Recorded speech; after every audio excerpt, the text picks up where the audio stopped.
साहजिक आहे की प्रत्येक माणसाचा जीवनाचा चित्रपट त्याच्या डोळ्यासमोर जात असतो.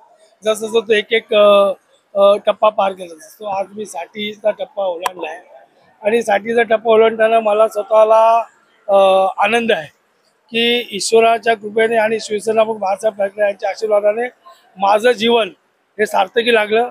माझं जीवन हे समाजसेवेसाठी समर्पित राहिलं. माझं जीवन हे पक्ष वाढवण्यासाठी समर्पित राहिलं आणि मी सर्वसामान्य लोकांच्या मनामध्ये ईश्वराच्या कृपेने कुठेतरी माझी जागा झाली. त्यांचा स्नेह आज मी ना कोणत्या पक्षाचा आहे ना कोणता माझा नेता आहे, पण माझी जनता माझा नेता मी हमेशा नेहमी बोलतो. त्या जनतेने पुन्हा एकदा सिद्ध करून टाकलं की ही जनता हे कार्यकर्ते जी सगळं टीम माझ्या सोबत आहे. त्यामुळे मी म्हणजे माझ्याकडे शब्द नाही की यांचे सर्वांची उत्तराई कसं होऊ, पण एकंदरीत हाच आत्मविश्वास आहे जो पुढच्या 60 नंतर खऱ्या अर्थाने आणखीन मला ताकद देणार आहे. आणि जनरली असं असतं की एखाद्या माणसाचा वाढदिवस असतो, तो वर्षभराची त्याची जी सेवा असते तपश्चर्या असते, त्या अनुषंगाने लोकांचा जेव्हा आशीर्वाद मिळतो तर ते सेवा करण्याची ताकद द्विगुणित होते आणि पुढे शक्तीने आपण जनतेला आणखीन समर्पित होऊन काम करू शकतो.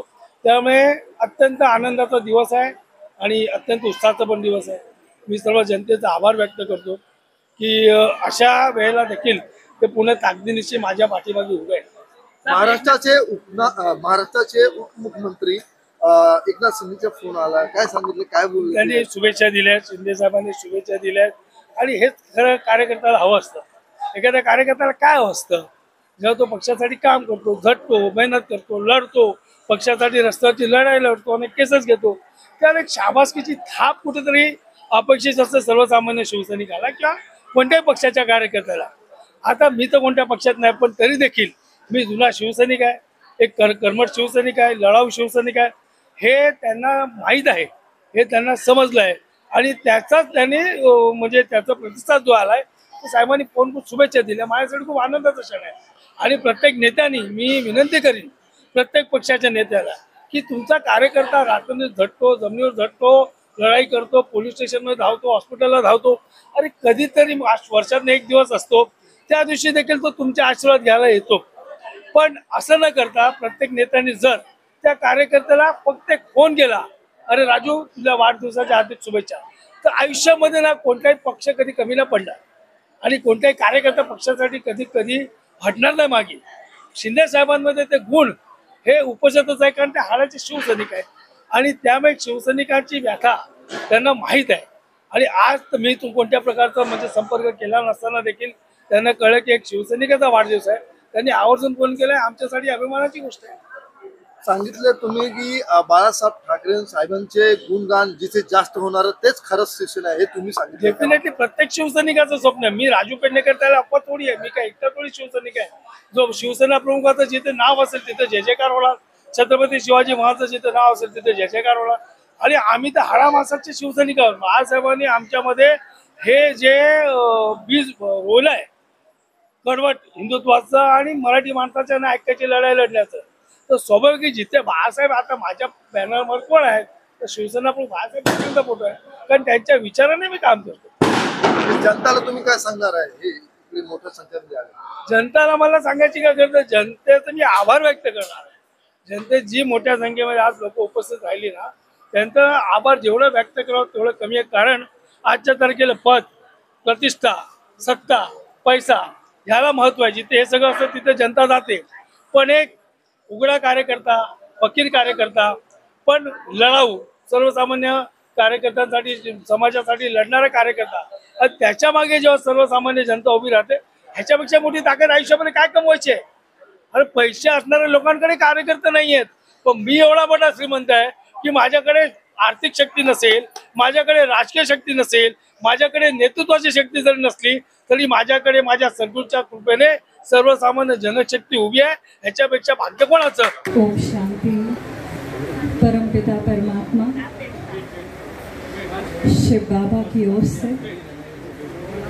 हम सभी आत्माओं के पिता, जिन्हें हम बहुत प्यार से शिव बाबा की ओर से, ब्रह्मा कुमारी स्पिरिचुअल परिवार की ओर से बहुत सदा ही दिल की दुआएं हैं, शुभकामनाएं हैं. राजू भाई के साथ ब्रह्मा कुमारी का बहुत पुराना संबंध रहा है बहुत प्यार से, सम्मान से ये रिश्ता हमेशा राजू भाई ने निभाया है। तो आज हम सबके दिल के सानिध्य में बहुत बहुत आगे बढ़े, सारे विश्व की सेवाएं कर सके। परमात्मा की लिस्ट में तो आप खासदार है ना, उनकी लिस्ट में आप बहुत बहुत बहुत आगे है। जब फाइनल रिजल्ट निकलेगा ना तो आपका नाम सुनहरे अक्षरों में भगवान की लिस्ट में लिखा जाएगा। त्यांना शुभेच्छा देऊ शकतो वाढदिवसाच्या, आणि मी ईश्वराकडे प्रार्थना करेन की मला त्यांना स्वतःहून आमदार बघायचं आहे, कारण खूप वर्षाचे त्यांचे माझे संबंध आहेत आणि व्यक्ती म्हणून ते खूप चांगले आहेत आणि खरोखर समाजसेवा ते करत राहिलेत आणि त्यांची समाजसेवा ही ईश्वराजवळपर्यंत पोहोचलेली आहे। फक्त आता आपल्या महाराष्ट्रापर्यंत पोहोचू दे आणि त्यांना जोगेश्वरीचा आमदार बनवू दे की जेणेकरून लोककल्याणासाठी ते खूप चांगलं काम करतील। संगीत एक सरस्वती माता आहे। संगीतासाठी मी रुपालीला गायला सांगेन की ती एखादं ओळ म्हणून दाखवेल त्यांच्यासाठी। मला वाटतं तिचं ऐकावं तुम्ही। साहेबांना आमच्या सगळ्यांकडून लाख लाख शुभेच्छा। त्यांना उदंड आयुष्य आणि समाधानी आयुष्य मिळू दे। सरांनी जसं सांगितलं तसं कोणतंही एक गाणं म्हणून दाखवेल। आज वाढदिवसाचं औचित्य आहे, तर चेतन सर म्हणाले तसं मी एक हिंदी गाणं, एक 2 ओळी फक्त त्यांच्यासाठी म्हणते। आप जियो हजारों साल साल के दिन हो 50,000। आप जियो हजारों साल साल के दिन हो 50,000। साहेबांना खूप खूप शुभेच्छाच देऊ। त्यांना भरपूर मोठं आयुष्य लाभो, त्यांची सर्व मनोकामना पूर्ण हो हीच आमची इच्छा आहे। आज त्यांचा 60वा वाढदिवस आहे। लोकांचं एवढं अपार प्रेम बघून खरोखर आज आम्ही भारावून गेलोय, कारण त्यांनी जी लोकांची सेवा केली आहे ते आज इथे दिसतंय। त्यांच्या पाठी लोक भक्कमपणे उभे आहे आणि तेही लोकांसाठी नेहमी धावले आहे। यासाठी आम्हाला बरं वाटतं की आज काही पद त्यांच्याकडे नसताना लोक या बहुसंख्येने त्यांना आशीर्वाद करतात।